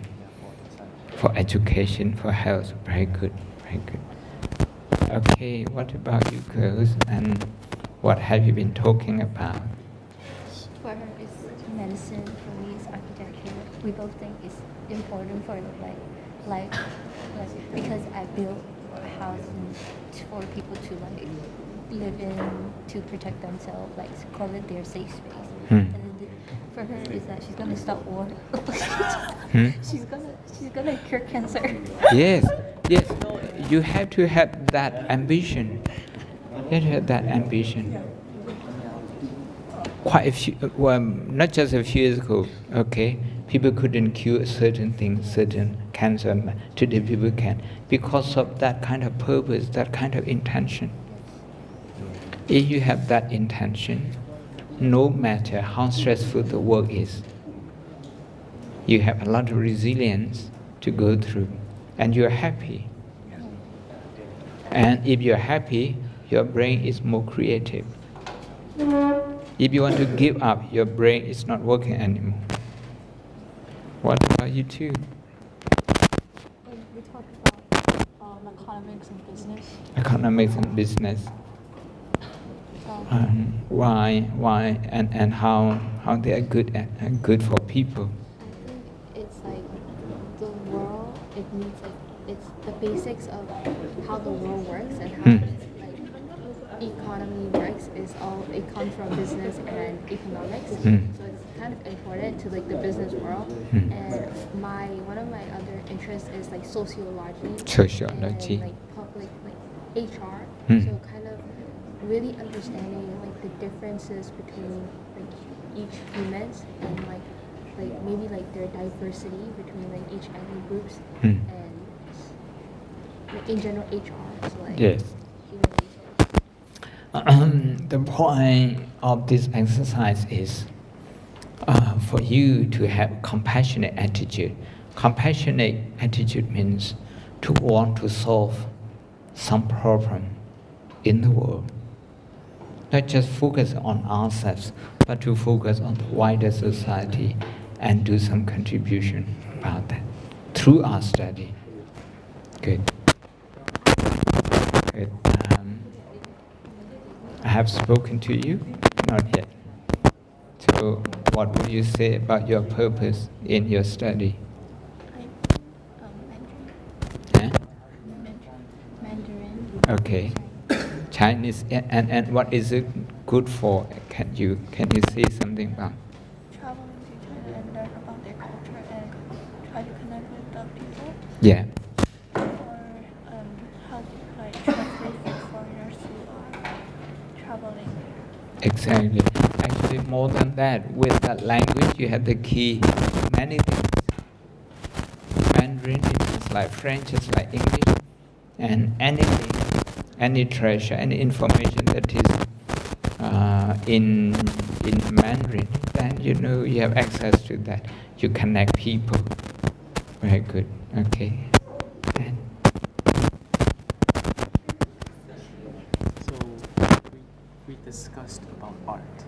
Art, yes. Because art, it can, I guess, inspire the world. Mm, And yes. it shows that you can do whatever you want in life, Mm. right? It's like, since life is like an empty blank canvas, Mm. you can put anything you want on that canvas in order to leave behind your legacy and inspire others.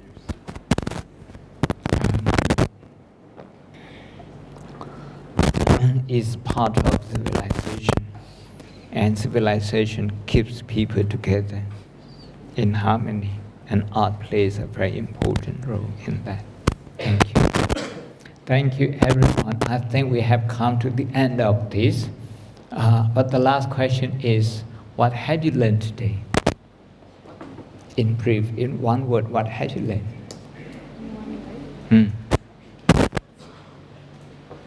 Maybe 2 words, if it's too hard. What have you learned today? What have you learned? I've learned about the very important 3 points that you said: register, release, and return. Register, release, and return. Very good. I have learned the differences between fixed mindset and growth mindset. The difference between growth and fixed mindset. I've learned that to reduce your stress or stuff, instead of saying I am worried, saying it is a worry, or putting it in front of a obstacle is more relieving to yourself. That's from personal to a more impersonal approach.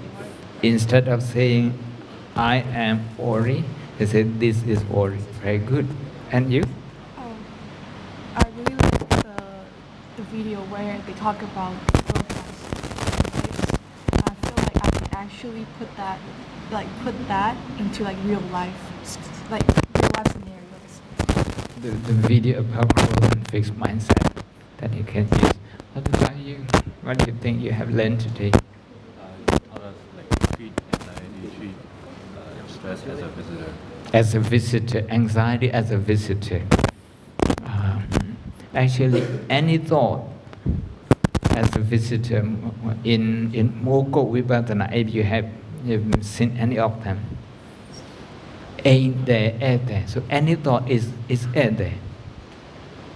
Is a visitor. You say hi to a visitor. If you don't say that, a visitor will come and stay at your house. It will own the house. What about you? Being calm, open-minded. Being calm and open-minded. Being mindful.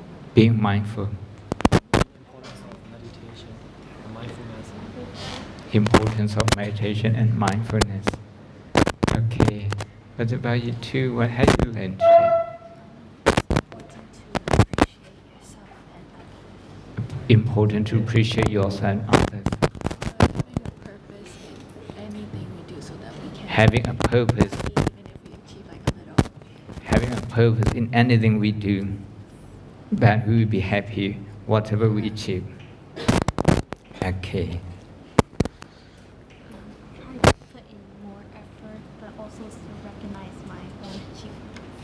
Put in more effort and recognize your own effort. 80-20 theory. Okay. Thank you. You should meditate more. To be positive. Okay. And how meditation helps you to become a better person?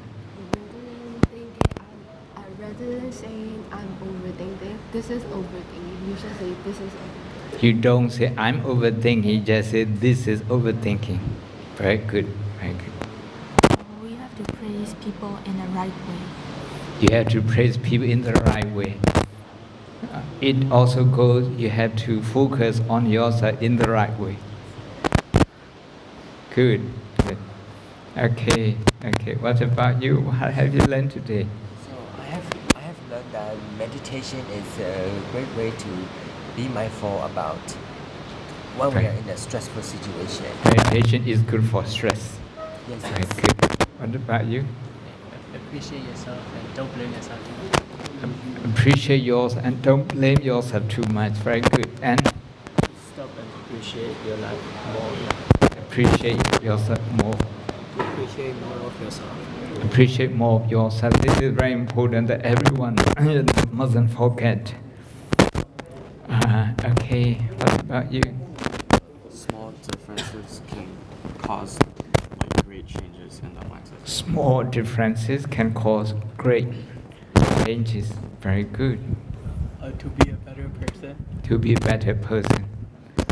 Learn the focus and characteristic of different mindsets. Focus and characteristics of different mindset, growth and fix. And How to be resilient. And how to be resilient. Know that mistakes are an opportunity for growth rather than negative. Mistakes are opportunity for growth.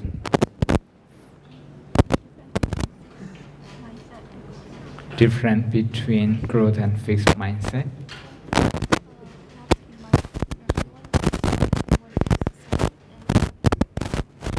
To be mindful of everyone's and to accept the differences. Before we learn the meaning of life, we first have to learn ourselves and our mentalities. Very good, very good. That's our mentality. So, I just would like to tell you how much I appreciate your effort today. And you should do the same. Appreciate your own effort and take that with you. Okay, thank you.